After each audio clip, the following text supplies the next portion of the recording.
Jovan Buha! Buha! Yo, I'm Jovan Buha, Lakers beat writer for The Athletic, and welcome to episode 16 of Buha's Block. Today, I have the pleasure of being joined by Sean Davis of Lakers Nation and the Sports Headlines Show.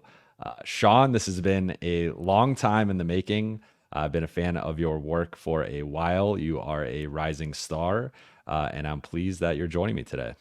Yeah, thanks for having me on, Jovan. And yeah, I'm ready to talk and break down game one. And really happy to be on. So now that the dust has settled with this game and we've both done our rewatches, are you feeling more encouraged or less encouraged about the Lakers' odds in this series and the adjustments that they can make going into game two and beyond? So I feel more encouraged from the standpoint of one, I thought it was a winnable game that the Lakers had in their control and they kind of just dropped the ball from their own side of things.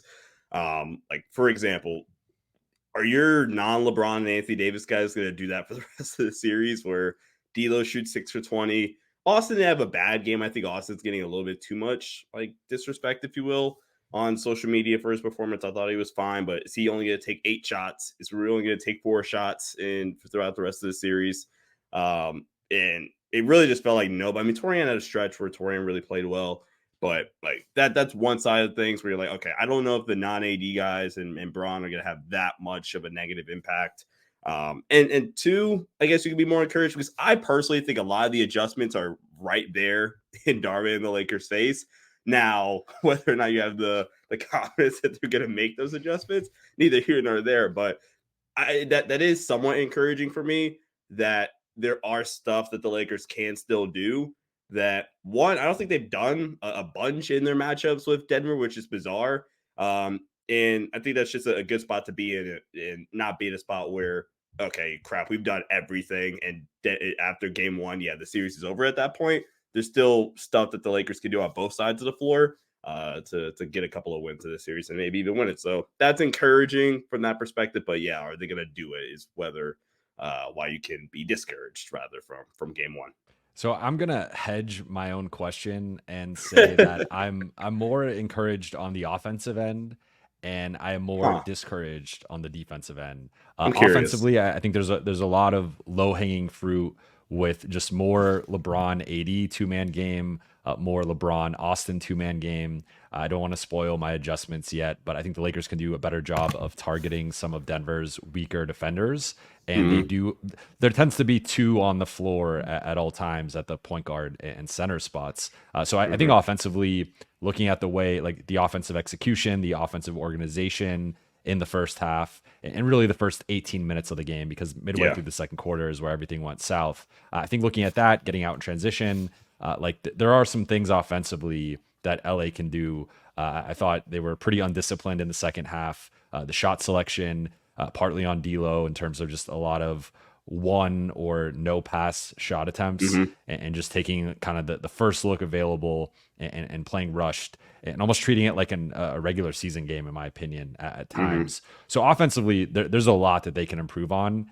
And I think that is a bit of encouragement there. Defensively, I just think there are some disadvantages in this series that really hit at the Lakers' weaknesses, like defensive rebounding, transition defense, turnovers leading to those transition opportunities for Denver. And I know that's technically an offensive factor in terms of turnovers, but like I just think, and then the off-ball defense where you have several guys, especially in that starting lineup between D'Lo, LeBron, and Rui, who can all get lost off the ball, who can all struggle with switching and tracking guys and rotating, boxing out. So I think Denver has some built-in advantages offensively that really hit at several of the Lakers' weaknesses. And while you can be aware of those, like we've been talking about transition defense, defensive rebounding, and rotations and all year, right? So that's just kind of like who the Lakers are. Like that is part of the defensive limitations with this personnel, especially with Jared Vanderbilt out. So I think while there are some things you can do to shore up those areas and maybe paper over it a little bit, I just don't know what you do when, you know, it's just kind of the makeup of the roster and the rotation. But before we get into our adjustments for today, want to hit on, so Shams Charania of The Athletic reported that Christian Wood is targeting a return in game 3. And we had a conference call with Darvin today after their film session, and I asked him about the report and what he could share about it, and if Christian does return, what that would look like in terms of the rotation, what he realistically expects from Christian at this point in the season after missing a couple months. And Darvin deflected the question. He essentially said that Christian has a couple boxes left to check before returning, and that he didn't want to speak on it until the Lakers are sure, or just have that clarity in terms of if he is returning or not. But he did mention the size and the length, which we're aware of. Lakers played bigger when Christian was available. He's a plus defensive rebounder and just gives them another 6'11", 7-footer to plug into the rotation. So I say all that to ask you, if Christian Wood is available in game 3 or game 4 in LA, and obviously we won't know the context of the series yet, but game 3, game 4, if he can return, would you play him? And if you were going to play him, what would that look like? Where would you slot him into the rotation? Would it be above Jackson Hayes? Would it be behind? Like, how would that all work out? And how do you see him fitting into this series? Yeah, I would slot him in specific roles. Like, I love the idea of playing 2 big lineups with him and AD. Got asked a bunch of questions about Vando coming into the series. I even went as far as to say, I think in this particular series, a guy like Christian Wood is way more important to me than Vando in this one particular series, because the Lakers want to get more aggressive off the ball. Like, one of the things they did a lot yesterday was double Jokic, right? They did it a ton. Something I want them to do personally. I don't like the idea of letting Jokic play one-on-one personally. That works way more on, and it helps you out on the defensive glass way more when Christian Wood's out there, because he has his limitations or whatever as a defensive and as an offensive player, but his defensive rebounding ability, his ability to space the floor, I think it's going to be really, really important for the Lakers in this series. They were to make a comeback in this series.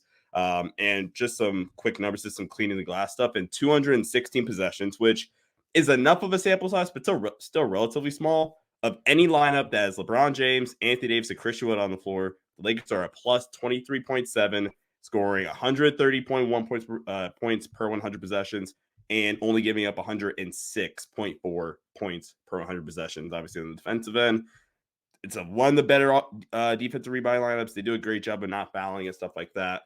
So I think Christian Wood really just allows this team to have more options. Jackson Hayes is fun. He's been fun, especially over the past 2 months or so.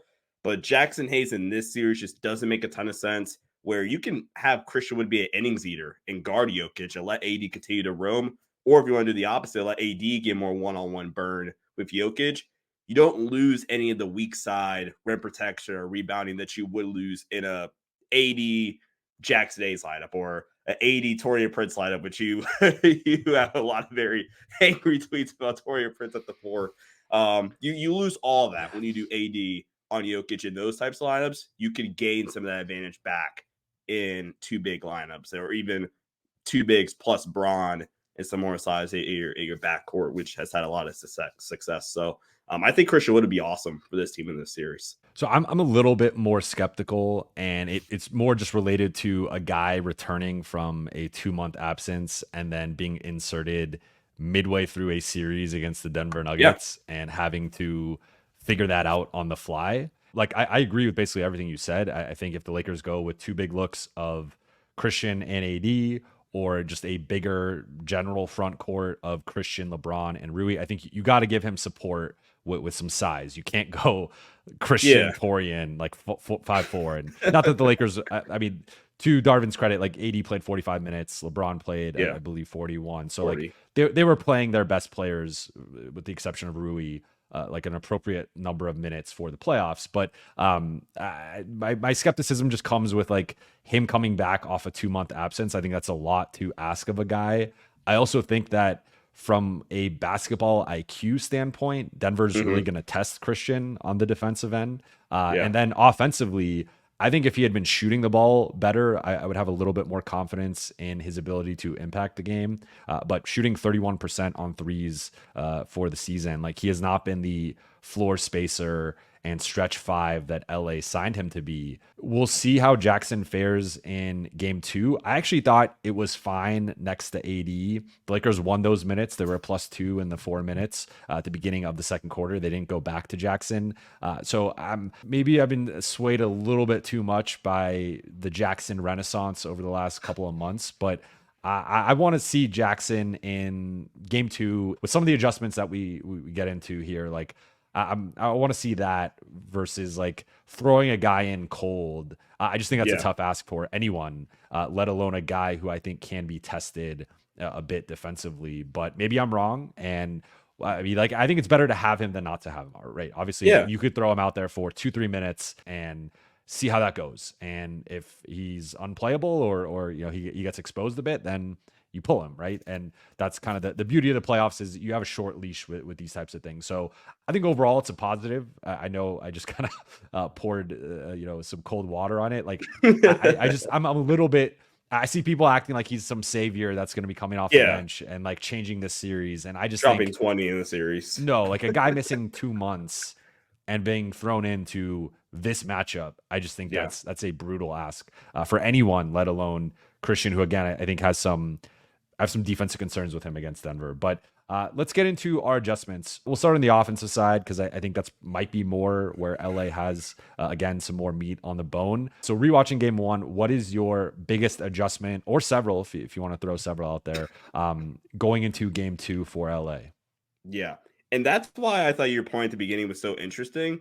And maybe this is actually a good thing for the Lakers. I found way more potential adjustments from the Lakers offense than I did defensively. Defensively, there's a couple of them. I'm sure we'll get to them in a sec. But defensively, I was like, okay, a lot of this stuff you have to live with because Denver is just such a juggernaut offensively. Number one, and this is the obvious, so I don't want to spend too much time on it. Please run some freaking offense. Like you mentioned, the first 18 minutes or so was freaking fantastic. I thought there's still a couple of gripes I had, but for the most part, the first 18 minutes or so until I want to say like the 4-minute mark. So 18, 20 minutes or whatever of into the second quarter. Up until that point, it was freaking fantastic. And just weirdly, Denver goes on a run. And it's like LA just got scared and they froze. That is the best way to describe it, how from a play calling standpoint it looks like. They just stopped. They just stopped running offense.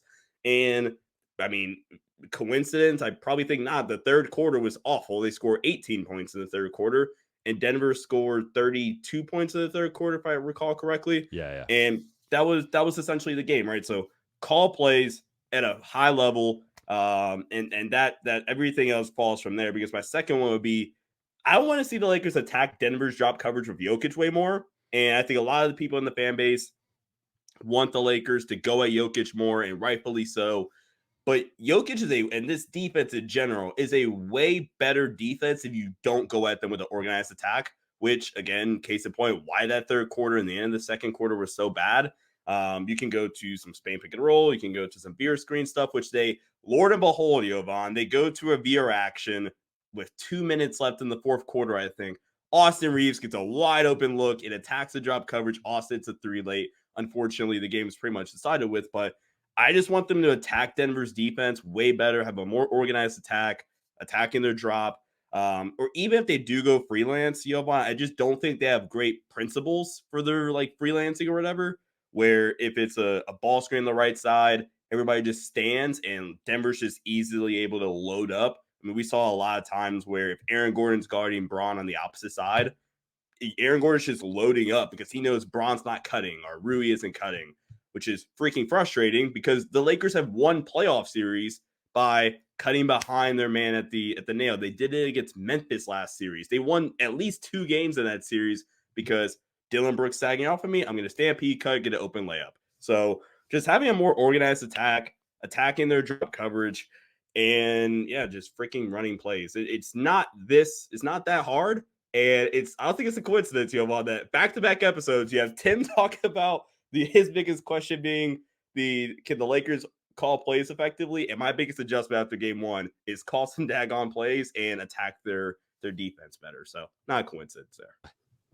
So to advance your point, I think specifically LA can target four guys within Denver's defense, and to me that is Jokic, Murray, Reggie Jackson, and DeAndre Jordan. And I thought they had some Mm-hmm. success, so especially in the early part of the second quarter during that double big look with Yeah. Jackson and AD. AD was feasting at the rim, taking DeAndre Jordan off the dribble. And the frustrating thing is they were doing again, they were doing these things for the first 18 minutes. Like they were getting out in transition. There was constantly someone leaking out, especially LeBron. If he was, Yep. outside of the paint, all of a sudden he would just run out in transition and get an outlet pass and get a layup or a foul or whatever. And they were playing with pace. They were running their offense. And then all of a sudden, like you said, they get punched in the mouth. And then the And second they're throws. playing from behind, they're panicking, they look shook, and they're trying to get it all back in one possession. And that's not how it Mm-hmm. works. So to Mm-hmm. me, I think it's targeting those four guys, Mm-hmm. specifically with pick and rolls, with DHOs. I thought the LeBron AD DHO actions that they were running, where basically LeBron would typically be coming from the right wing, AD would be at the left elbow or left 3-point line extended, and Mm-hmm. LeBron coming off, catching that and getting downhill on the left side of the paint against Jokic, and then you'd have D'Lo or Austin in the left corner, or sometimes it was in empty corner Mm-hmm. DHO. And getting LeBron downhill, like they were scoring out of that almost every time, or Mm-hmm. creating driving kick opportunities. So Jokic, you got to be careful with it because he is I think he's a better defender than people give him credit for. He was Absolutely. among the league leaders in deflections. He led centers in deflections, which is a pretty impressive statistic. Mm-hmm. But when you could create motion for LeBron and AD and get AD attacking from the elbows or from the nail, and you can have that kind of dunker spot and baseline cleared out where there's no one really able to help in time, and AD can just Mm-hmm. take a dribble or two and get to the rim. Like that's where to me the Lakers can hit Denver a lot harder. Then in general, I think they need to run more stuff for Austin and Rui. To Yeah. me, if they're going to deploy their best perimeter defenders on D'Lo, I don't understand the theory of like let's attack KCP off the dribble, let's attack Christian Brown off the dribble. Like Mm-hmm. if they're putting Jamal Murray and Reggie Jackson on Austin Reeves, go give Austin the ball, have him bring the ball up, have him Yeah. run more pick and rolls and attack those guys. And if they're going to switch that, now whoever's the screener has a mismatch. If it's Rui, if it's LeBron, if it's AD, those guys are switching onto them.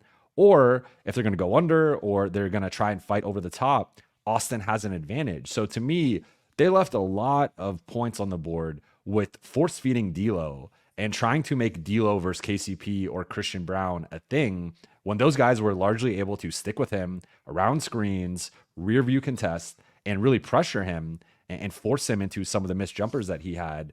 Whereas Austin and Rui were just these decoys, and not even really decoys. They were just kind of out there for large Yeah. stretches. So I think that they just, if they're going to deploy all their best defenders against and their attention against AD, LeBron, and D'Lo, attack with the other guys who are more than capable of exposing mismatches and scoring in isolation. So Mm-hmm. I think from both running their offense more, getting out in transition, and then also feeding Austin and Rui and just making sure everyone's involved offensively, I think LA has a lot that they can do. And that to me is the biggest, again, sign of encouragement for what they Yeah. could do game 2 and beyond.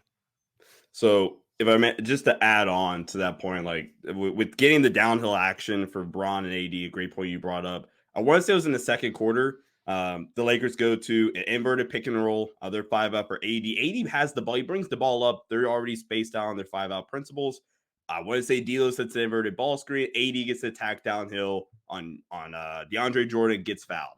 And only time we see that, but that's something that you can, one, the very many things that they have within the playbook that they can use to get AD downhill and really attack at Jokic. There's a couple of times too, even in the second half, it wasn't via that, but where there was a stretch where AD went at Jokic a few possessions in a row, hit the fadeaway on the baseline, hits a little push shot from the rim. It was not why I forget the result of that one, but I do like the idea of getting AD downhill, really putting pressure on DeAndre Jordan and Nikola Jokic. I know Jokic was the second player. Reggie Jackson was the other one. Who was the fourth that you mentioned? You would want them to attack. DeAndre, it was DeAndre Jordan too. Really, I think the two centers and the 2 point guards are the weak Okay. points because their wing defenders are even MPJ. I think like he Better can. defender than he gets credit You can for. get him like Rui had a baseline cut. I want to say it was sometime in the second half, whether it was might have been the fourth quarter. Like you can exploit MPJ, but he's 6'10", has the 7 foot wingspan, can jump. Like I think he can be a bit disruptive. But between Aaron Gordon, KCP, Christian Brown, Peyton Watson, even Justin Holiday, like they have 5 guys in there that are plus defenders, and I don't really Mhm. want to attack, but those guys can only protect the other guys so much. And I thought that a lot of the Lakers' success was getting downhill against Jokic and DJ, and also targeting Murray and Reggie Jackson on switches. And once Denver was either, if they're going to single cover, okay, now you can score over that guy. Or if they're going to double, now all of a sudden they're in rotation, and that leads to open threes and drives on the weak side. So I think LA again just left so much meat on the bone that if they just do even several of these things, not even all of them, I think they'll have a much better offensive performance in game 2. I feel like we're leaving a few off, which is I think I'm a great sure. way to Don't. end this. Yeah, like there's so much stuff that I think the Lakers could do more offensively. Which again, if you want to flip it in a positive light, that's why you can have really like way more optimism about this Lakers offense heading into Game 2 and the rest of the series. Is because if they do adjust appropriately, there's so many different directions they could go in a positive way where they can go stampede cuts, and that by itself can fix some of your problems with their ball screen offense. You can just go Spain pick and roll and do that and blitz Denver to death that way. You can go more downhill stuff with AD and LeBron. And then yeah, with Austin, I mean, I have a hard time naming all of Austin's shots. Like I can't I can name the last play, which I already brought up off the viewer screen. I can name one where he He got had the wide and one open jump. He had the and one free throw and line one. jumper Yeah. But over. I like, think it was Murray, yeah, or and was it that Reggie just Jackson? That was a I think it was weird when they Jamal. put I Reggie think it was Jackson in Jamal. for like a minute. Yeah. With Or like maybe it was 5 minutes Reggie. left. I was like, "What's Yeah. going on?" Where's Jamal at? Yeah, But yeah, like just gotta get Austin more involved somehow because Austin has been a guy that's been more likely to show up in these type of games. I get it; he is getting the task of guarding Jamal Murray, which I think he did a pretty good job at. I mean, you look at the stat sheet; don't have the one on one matchup numbers in front of me right now, but Jamal overall 9 of 24, he had 22 points, or yeah, 22 points. Did have 10 assists, which does worry me. But if you told me, Jovan, that hey, heading into game 1, Jamal Murray's gets you 9 of 24, I'm like, oh, okay, never mind. Lakers have a pretty good shot at winning. Got a pretty average. That's a good thing for Jamal. That's his average. We got an average playoff game from Jamal Murray. Heck yeah, we have a shot to win. And yeah, just got to get Austin more involved. And Rui too. Rui took 4 shots in game 1, so got to yeah. get those two guys more involved. Okay, so let's touch on the defensive end.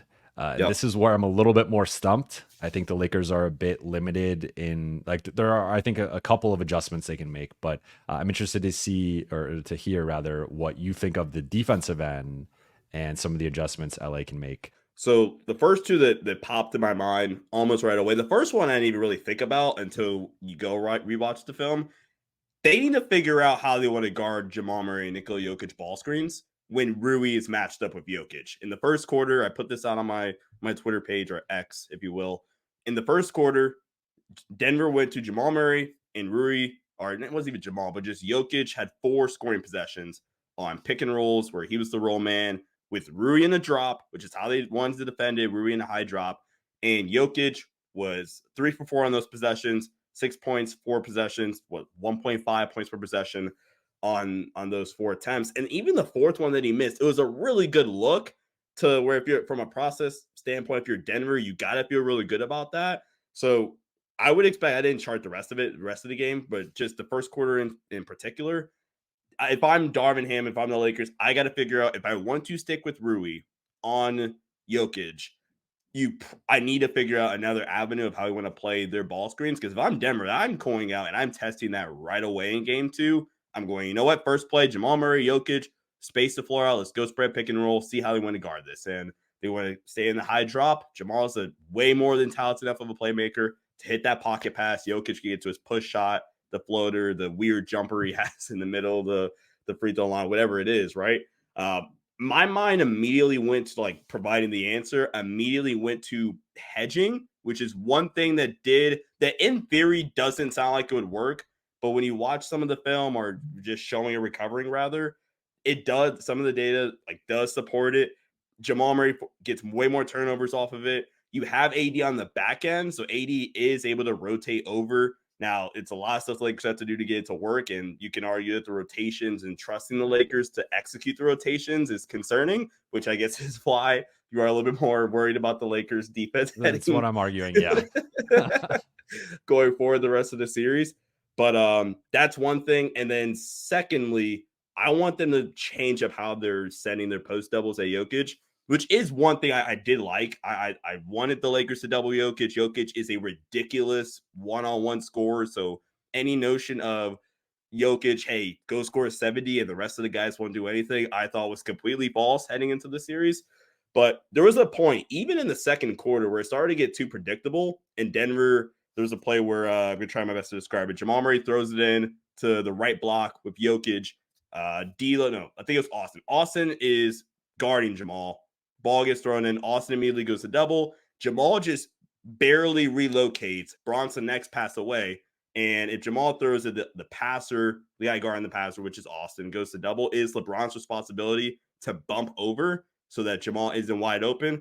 LeBron is too far away. Jamal just relocates, especially after relocation. LeBron's way too far away. Jamal gets a wide open three, which he misses.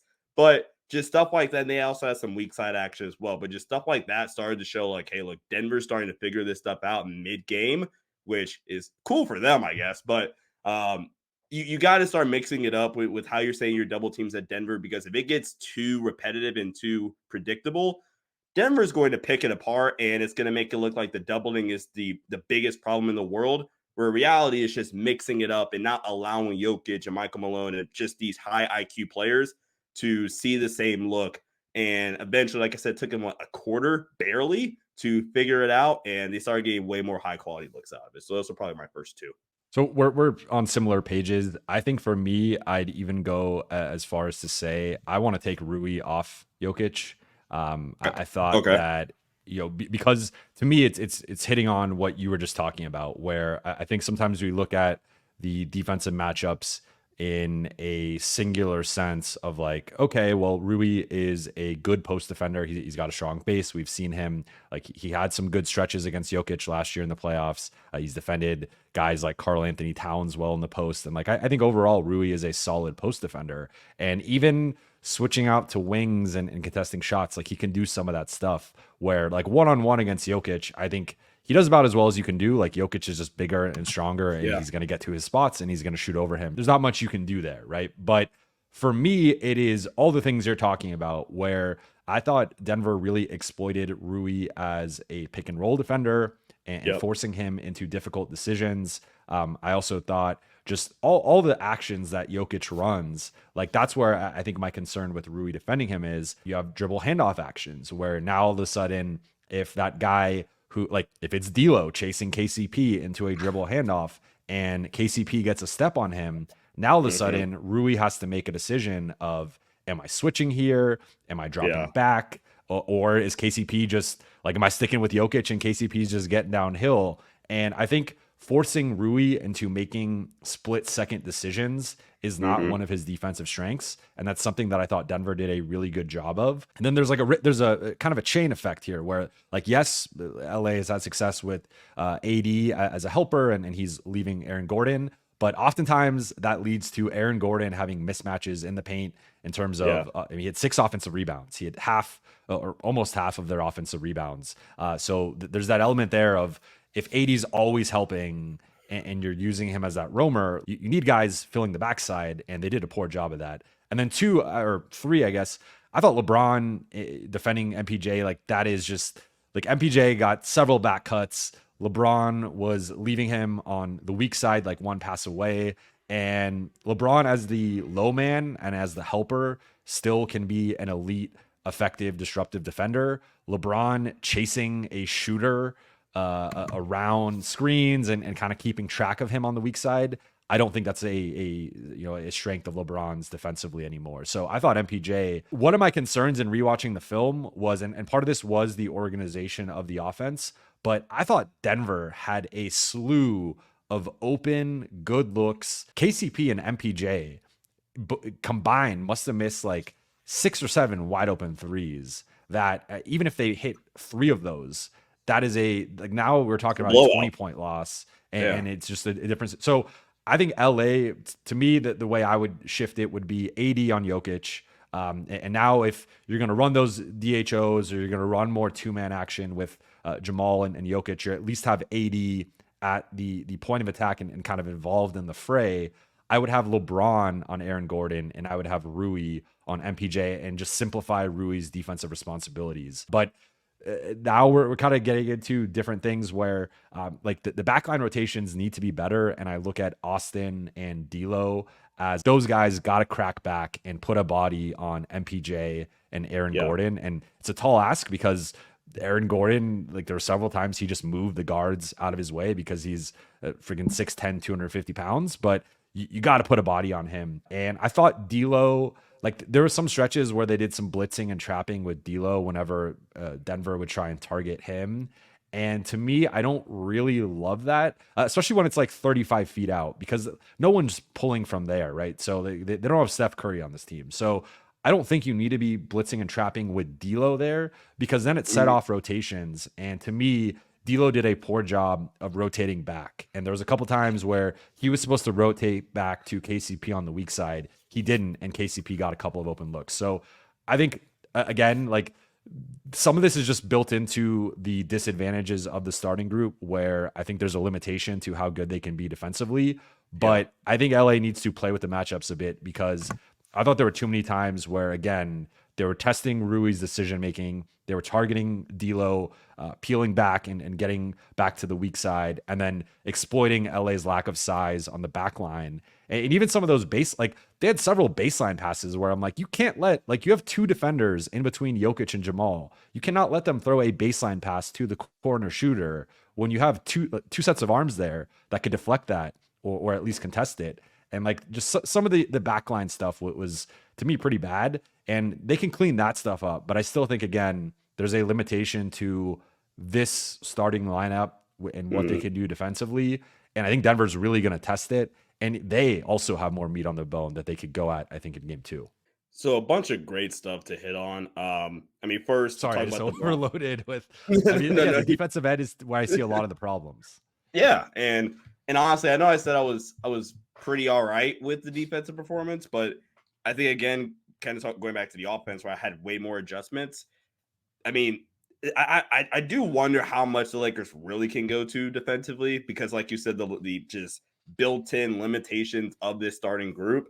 But to Braun chasing MPJ, Denver went to a pretty basic zoom action or Chicago action, pinned down into a dribble handoff. Braun peaks at the ball for a literal millisecond. MPJ is now sprinting off. MPJ gets a pretty open look. I think he knocked that one down. So I am. We talked about the adjustments or with the matchups. I do like. I figured you were going to go with Braun on Gordon, AD on Jokic. So I do like that a lot. And with D'Lo, I have PTSD flashbacks to last season when KCP goes berserk because D'Lo is helping off a KCP trying to rotate out of a double team, and he's either rotating late or he just gets there but doesn't give a great contest. There's even one play early on in the game where the Lakers execute a double on Jokic pretty perfectly. This is before Denver starts to figure it out, and he rotates out to Michael Porter Jr. He's actually there on the catch, and D'Lo tries to gamble, and MPJ just blows right by him and gets a pretty open pull-up mid-range jumper, which he just misses. Stuff like that might give you more, concern. Like, is Denver going to miss some of these clean looks heading into game 2? But yeah, I mean, I think, like you said, there's just built-in limitations from the starting group and what they can do defensively, and that's where you just wonder, okay, what can they really do schematically to try to get some advantage back? And this is why Denver is such a freaking problem offensively, Jovan.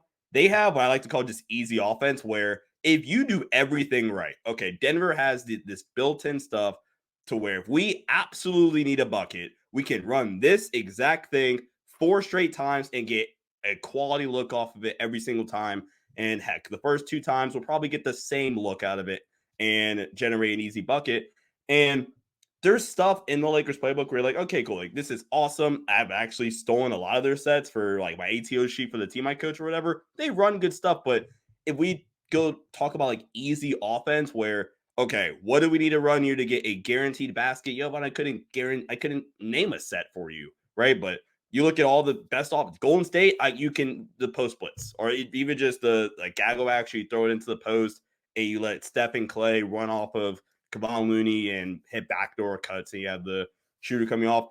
There's a lot of these teams are championship caliber teams. Maybe Golden State this year is a championship caliber team, but the point still stands that if LA did everything right, there's an element of Denver could just go to their bread and butter and not run anything and be perfectly all right, which is concerning. Yeah, and again, I think them really testing the Lakers on the weak side and the off-ball attentiveness. Like I thought, if you look at even going back and looking at the first few possessions of the game, everyone's locked in, everyone's engaged, they're calling out the switches and rotations, and everyone is super locked in. But that eventually goes away, and once you have once the first few minutes have gone by, and it's no longer like the adrenaline of it's game one, it's the playoffs, like all this stuff, you start to see the warts in the Lakers defense that have been there pretty consistently this season. I just think Denver's offense is built to exploit LA's weaknesses, and LA essentially has to have an incredible offensive performance. And I think doing some of the things we talked about and just having more normal shooting performances from certain guys can lead to that. But then you also have to somehow find a way to mitigate some of your limitations and some of Denver's advantages defensively. And that to me is the big challenge for LA. Is like, I think the offense will be better in game 2, but even if they clean up the offensive end, I still think some of these defensive things, we can talk about it in theory, but them actually applying it, I think, is going to be a bit trickier. But before we get out of here, I wanted to hit on D'Lo because that was a big talking point. So D'Lo, 13 points, 6 for 20 shooting, 3 rebounds, 3 assists, and ends up being the only Lakers starter with a positive plus minus, kind of coincidentally. But what did you make of D'Lo's performance upon combing through his possessions? And is this just in one-off poor performance for him, or is this a continuation of him struggling against Denver, not only in the conference finals, but in my opinion, in the regular season as well, to a lesser degree, but still to me was not himself against them.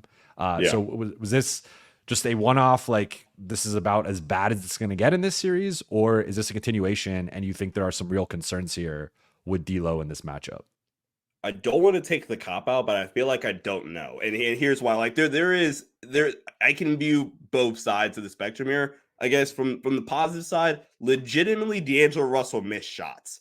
There were a bunch of shots. So if he shot 6 for 20, I could probably name 6 shots and go find 6 shots where you're like, D'Angelo Russell on a very normal night probably hits these 6 shots, right? There were plenty of times where Lakers did wind up running good action, and he just missed open threes. A couple of them were in moments that ultimately led to some swings. There's actually a play where he missed a 3. MPJ goes down and it hits a 3 in the right corner. The crowd goes nuts. That's when Denver's in the midst of going on their run. Actually could have cut the lead down to 3. This might have been in the third quarter.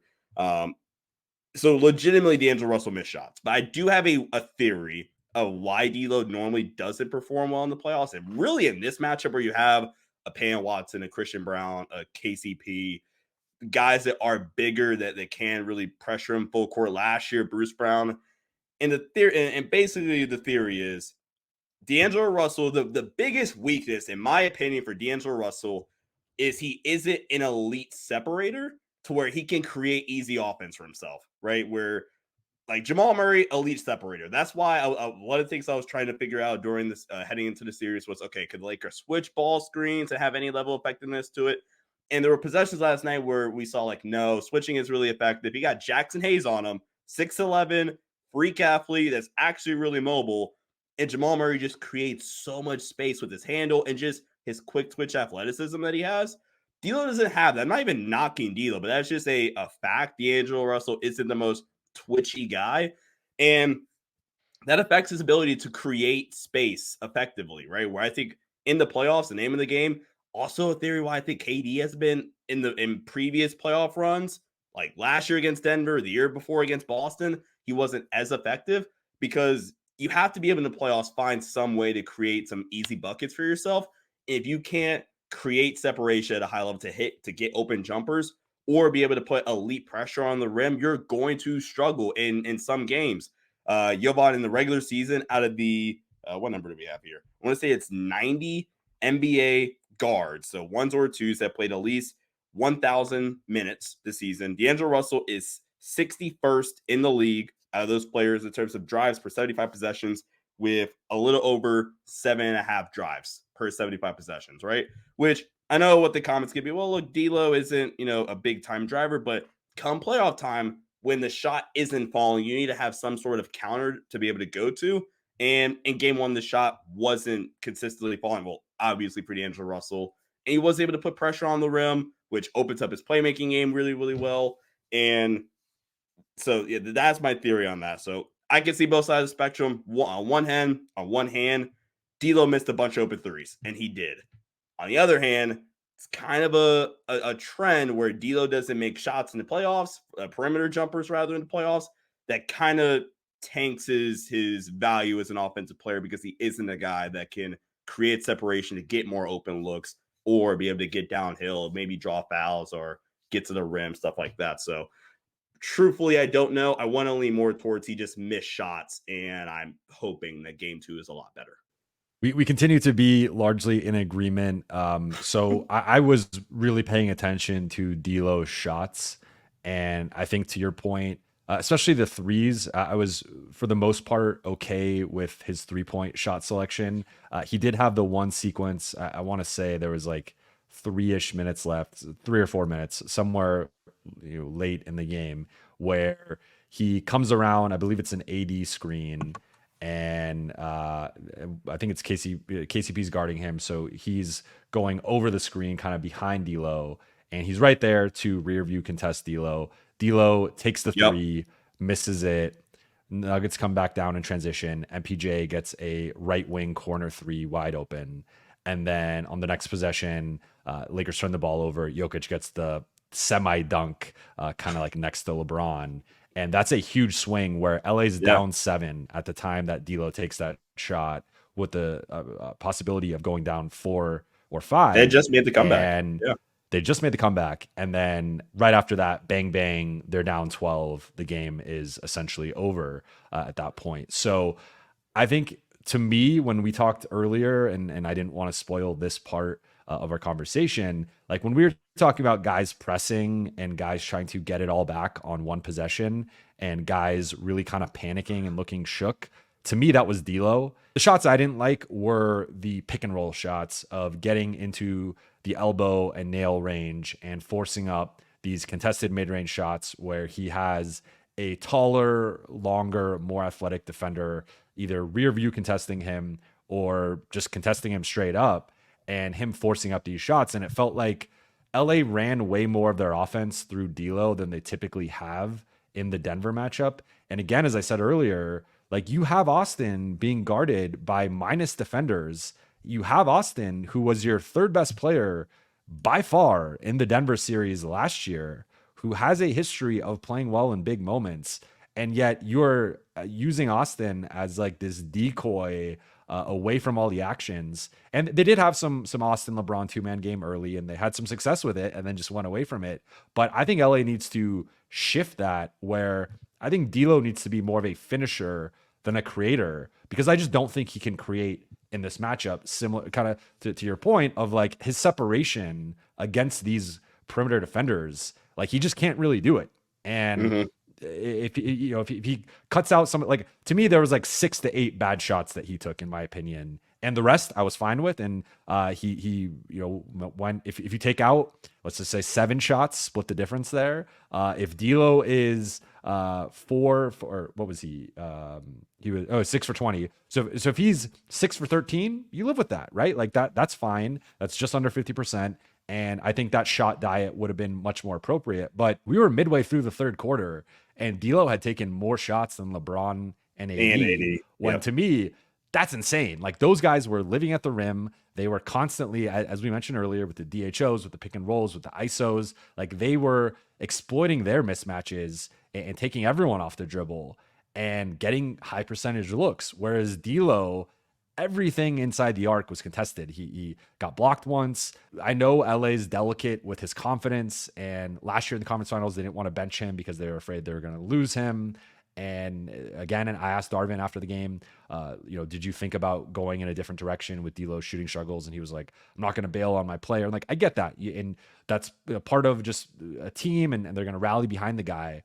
But at some point, if D'Lo is being like, to me, there were some possessions he was just selfish. Like, I don't really know how else to say it. He was calling his own number, and he was being like, this is not the matchup to force things. You have to value every possession against Denver.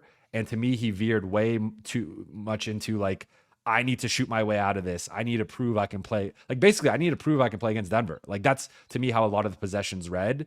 And instead, it kind of went the other way, where it just looked more and more like, okay, in the past, you didn't shoot against them enough. And on your low volume, you really struggled. Well, now you're forcing it, and you're also struggling again. And then we're not even talking about the defensive end, where, as I said earlier, like I thought they exploited him in forcing him into making split-second decisions, or whenever he was the weak side guy. I did not like. He did have a steal, and I think he had a deflection as well. So like he made a couple of plays, but for the most part, I thought Denver really attacked him with their weak side actions and exploiting him not cracking back and getting down. So I guess this is a long way of saying I think D'Lo, similar to some of the offensive stuff, like he can clean up some stuff. I think he needs to cut out I'm going to try and create these mid-range looks out of the pick and roll.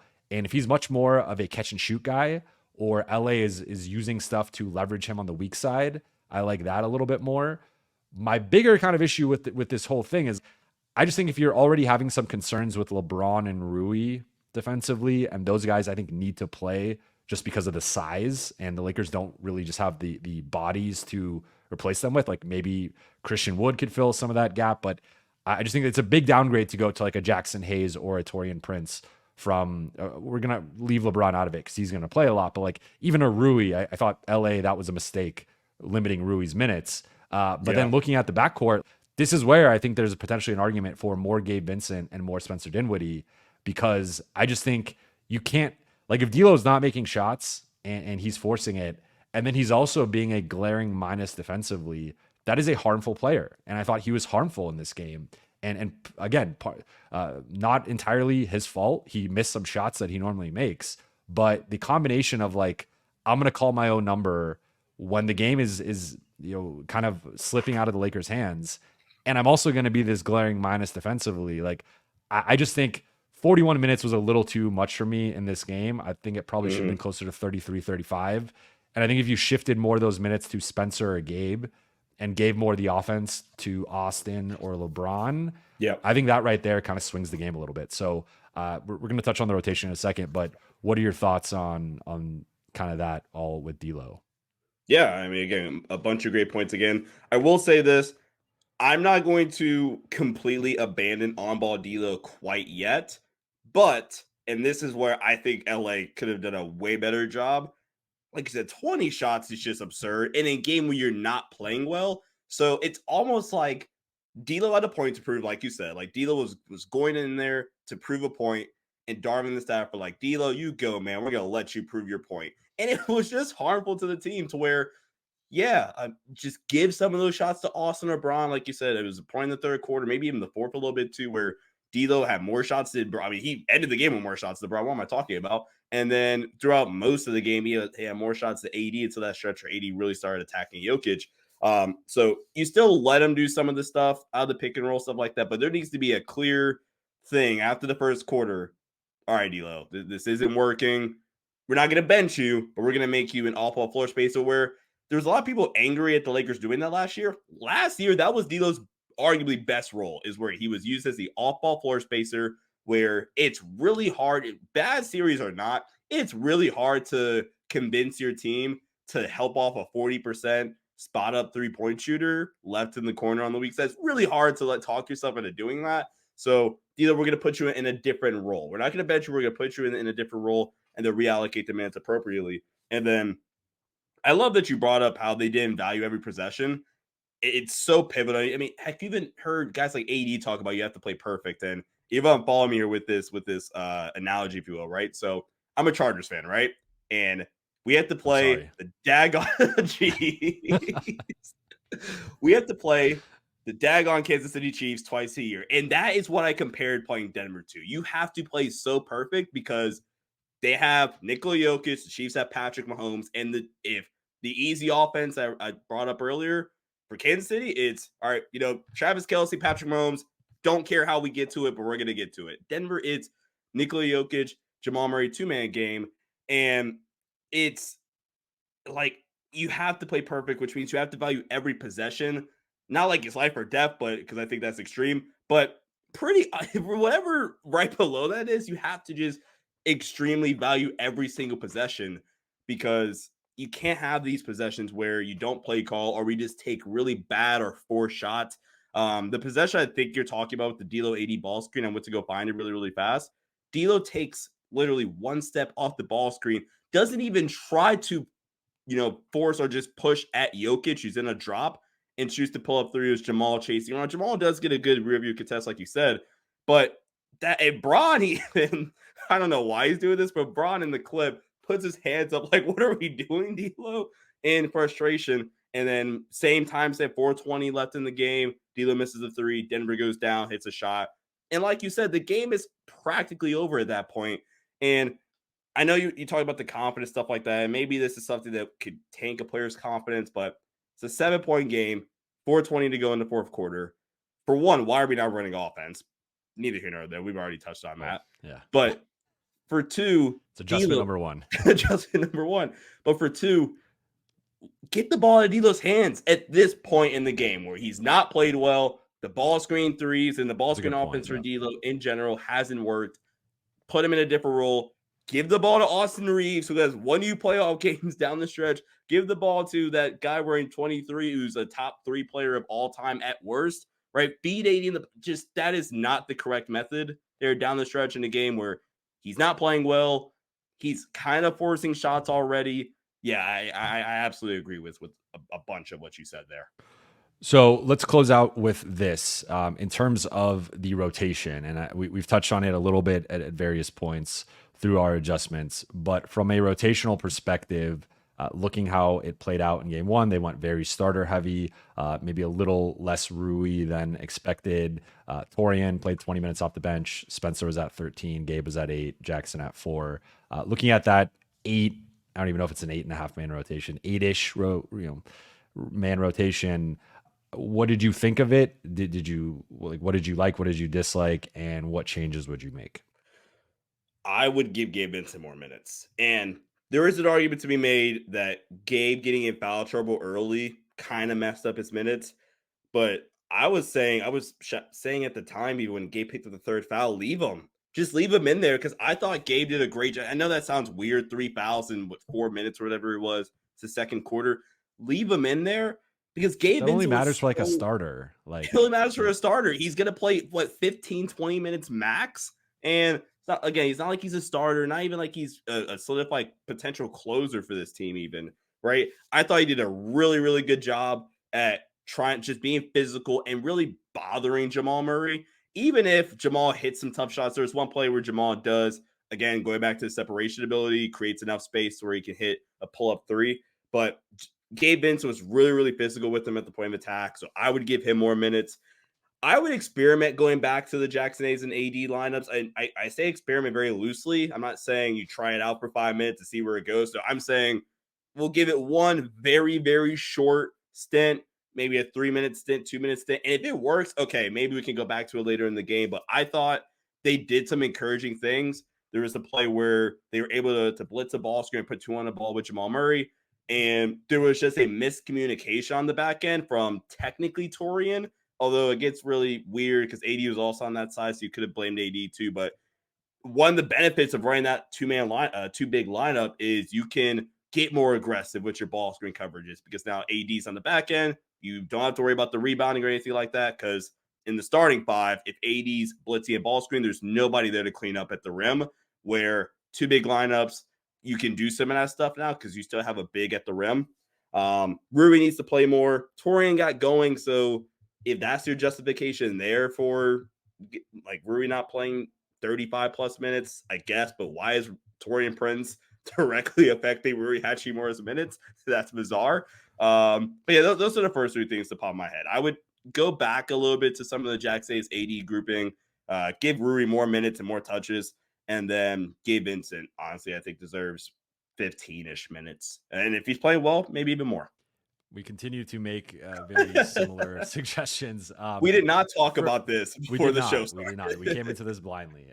But I think so. I think there needs to be a little bit more Rui. To your point, like I don't see why Torian has to directly impact Rui's minutes. And I thought again, like I mean, similar. Like this is where some of the confidence and like the internal politics come into play. Of like Rui was not having a great game.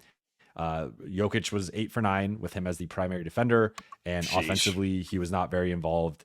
So like on paper, you can look at it and say, okay, well, Rui's getting scored on. They're testing him defensively, and he hasn't had his traditional offensive impact. But then you bench that guy, and you don't bench the guy that ultimately goes 6 for 20 and has been harmful defensively and is hunting out his own shots. And then you can't also kind of ignore the fact that the guy benefiting from Rui getting benched is Torian, and he's the one playing more minutes. So like there's kind of this there's a lot there. But to me, if this is truly a merit-based rotation and Rui Hachimura is going to get benched for the first 10 minutes of the fourth quarter because he wasn't having a great game. That long? It was that long. It might have been 9.5 minutes, but it was the timeout at the 2.5 minute mark was when Torian got pulled, Rui got put back in. Then I think like the same should apply to D'Lo. If he's going to be like, I thought for as bad or as non-existent as Rui was, D'Lo was more harmful on both ends of the floor, and that was not reflected in the rotation. So to me, I will now touch on Torian. Like I thought 20 minutes in like the aggregate is fine. I didn't love 9.5 straight minutes in the fourth quarter. And I didn't love predictably, the Torian at the 4 lineup for the first 3 minutes of the fourth quarter was outscored 7-3, promptly led to a timeout for the Lakers, and then they went away from it. I don't understand like the fascination with the Torian at the 4. It's fine. If you want to have him out there, put him at the 3, put him at the 2. Do not put him at the 4. And they kind of got away with it against that lineup because MPJ was playing the 4. But still, this is not the team to play small against. This is not the front line to test Torian Prince's weak side rotations and rebounding against an Aaron Gordon, against an MPJ. Torian objectively is not a good rebounder, and you playing him at the 4 and even playing him at the 3 for as long as they did, I thought was not a great defensive strategy. Then, as I mentioned before, I think D'Lo, forget the offense. Like I think he'll clean up some of that stuff. The defense is where I'm a bit concerned of, like, if they're continually attacking him, I think at some point you have to consider more Gabe or more Spencer, at least in the fourth quarter when the game is close. And then to your point, I'd like to see, like, again, the Jackson AD too big look was +2 and 4 minutes at the beginning of the second quarter. Why not go back to that to start the fourth, even for 2 to 3 minutes? And sort of related to that, I think AD needs to play slightly less, because I just thought he ran out of gas in this game. Like there's the possession with like a minute and a half left or whatever, where like he misses a point blank, shot. He misses his tip. LeBron misses the tip, and then it ignites a Denver fast break the other way. And that's when Jokic dunks more on LeBron than kind of like to the side of him. Yeah. And AD like doesn't even cross half court, and he's like hands on his knees. And 45 minutes, like maybe it was the altitude, maybe it was like game one, adjustment, but 45 for AD, like in theory, that sounds great. Play AD as much as you can. But I think even like 1 to 2 fewer minutes and going Jackson, LeBron, Rui, and just putting all the rest of your remaining size for those extra couple minutes, like, because similar to the Lakers, Denver will rest Jokic at the beginning of the second quarter and fourth quarter.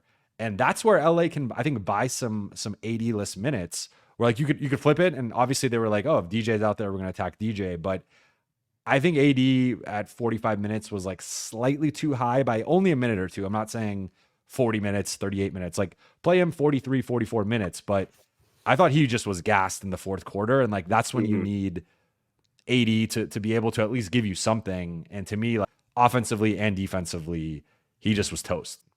Yeah, and I mean, one of the things I noted watching the game live was I thought it was a bit odd that they went to when Jokic went out, Braun came out, but AD stayed in, and then in the non-Jokic minutes, a lot of times they were letting AD stay on the floor. Where I get it, and you even brought up the point like, okay, cool, we get attack DeAndre Jordan. You should be able to attack DeAndre Jordan in 2024 in other ways than involving Anthony Davis on the floor.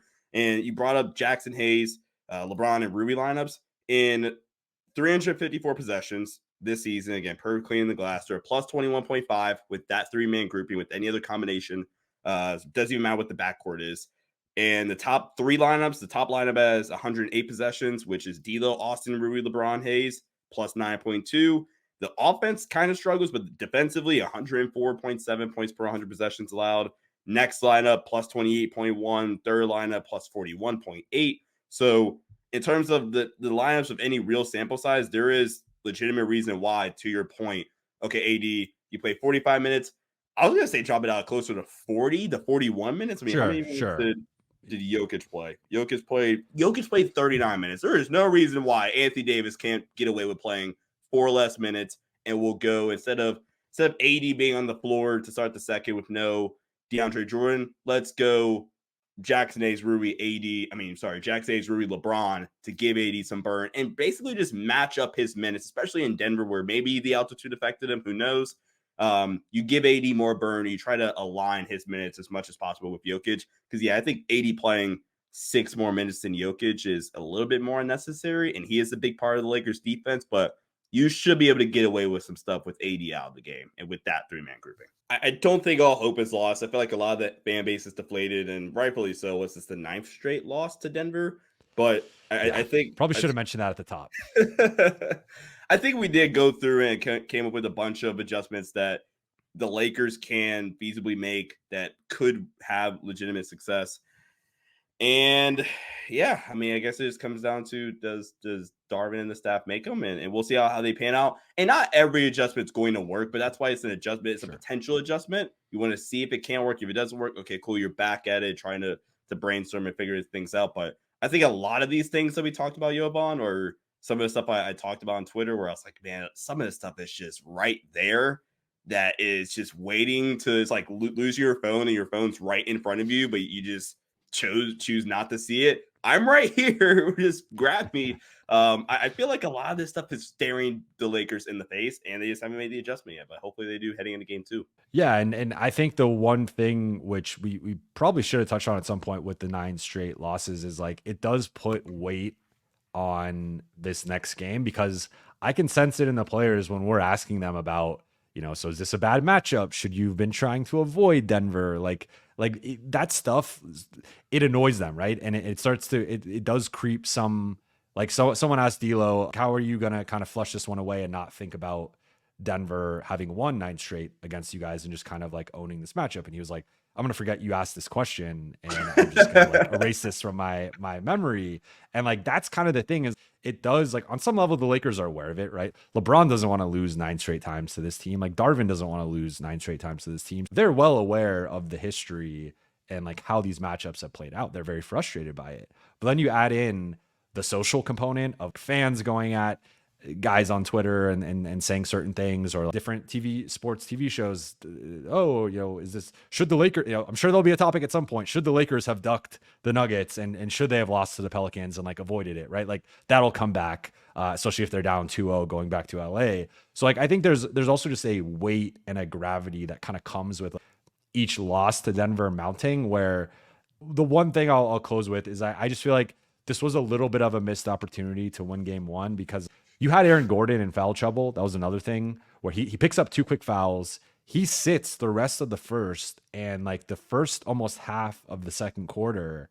Yeah. And he ended up being a plus 20 in 32 minutes, which was a team best mark for a nugget. Denver was losing the Aaron Gordon minutes, and that was partly why LA. I thought just his impact defensively against LeBron, his impact on the glass, and he had 7 assists. He almost had a triple He's double. so impactful. He's so like Aaron Gordon is just like objectively like he's just an awesome player, and he does so much for Denver. But I thought like that coupled with having the 12-point lead, coupled with the game was still a game in the third quarter, and then Denver closed on that 13-0 run to really kind of distance themselves and give themselves a cushion that they just had the rest of the way. And this was a stat that I referenced in my story. I haven't seen people mentioning. This is only the third time in the 9 games LeBron and AD have both gone for over 25 points. So you got like the game from LeBron and AD from a scoring perspective of like they outscored Jokic and Murray, which through the first 8 games, Jokic and Murray had both outscored LeBron and AD. That's the like Jamal Murray's been the second best player in my opinion for a lot of this stretch.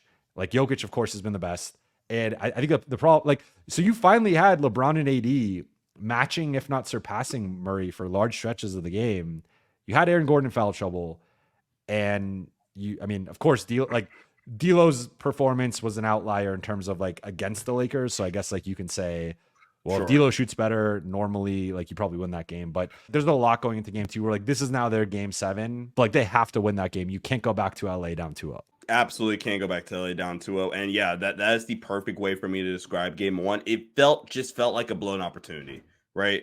Like you said, I mean, all this stuff you mentioned about Aaron Gordon being in foul trouble. Honestly, maybe you would have tried to get him in some more foul trouble there. You got attack him more, yeah. For a Jamal playoff game where he's legitimately one of the greatest postseason risers ever. You got a pretty average to, dare I say, below average Jamal Murray game, which is ridiculous. The fact that 22, 6, and 10 is a below average playoff game. But you got that. You got, I mean, a pretty average MPJ game where I think the last regular season matchup between Denver and the Lakers, I think Michael Porter Jr. shot, what was it, 10 for 10 or something absurd? Yeah. In that, 5 for 5 last on matchup. threes. Yeah, 5 for 5 from 3. He goes nuts. Like you said, I didn't even see that stat. I'm actually depressed now that you brought it up, but you got the offensive production that you needed from LeBron and AD. And yeah, it just felt like a blown opportunity. That's honestly the best way to describe game 1. And yeah, I mean, game 2, I very, very rarely say a game that early in the series is a must win. It's a must win for the series, them wanting to win this series. It's a must win for this confidence, for the confidence of the guys in the locker room, because now you get to double digits. We're talking about we haven't beat this team in 10 straight games dating back to last regular season, and we've had a playoff series and a half now against this team. Like, yeah, game 2 is an absolute must win, and yeah, hopefully the Lakers watch the film, see some of the same stuff that we saw, and make hopefully a couple more adjustments that we didn't even talk about or see. So yeah, absolutely must win in game 2. Well, Sean, this was great. This was our first conversation, and we went for 75 minutes. So I will definitely have to have you on again. And anytime you guys need me on Lakers Nation, I'm happy to jump on. I've done it with Trevor, but have yet to do it with you. Where can the good people of this channel and this podcast find you? Where can they follow you? And is there anything you want to plug? Yeah, you guys can follow me on X or / Twitter now at Sean_DABI. Obviously, I do stuff with Lakers Nation. I also have my own channel and podcast, the Sports Headline Show that Jovan mentioned at the beginning of the channel. A lot more NBA related as a whole, but do discuss some Lakers stuff, some NBA draft stuff as well on there. So go check that out if you would be so kind. And yeah, Jovan, this was really, really fun. Like you said, I think we said 40 to 45 minutes before we started. We're at an hour and 15 right now. So this tends to happen with me. I pretty like fun. Pretty fun. Yeah, no, this was really, really fun. I think people are going to enjoy this one. We went Yeah. in depth on basically every possible adjustment. Like I emptied my notebook for the most part. So thank you guys for watching and listening. For those on YouTube, be sure to subscribe, hit that notification bell, like and comment on this video. For those listening on Apple Podcasts, Spotify, and your podcast platform of choice, be sure to follow, download, and leave a 5-star review. I will be back on Monday night after game 2 with a post-game reaction. I will talk to you then.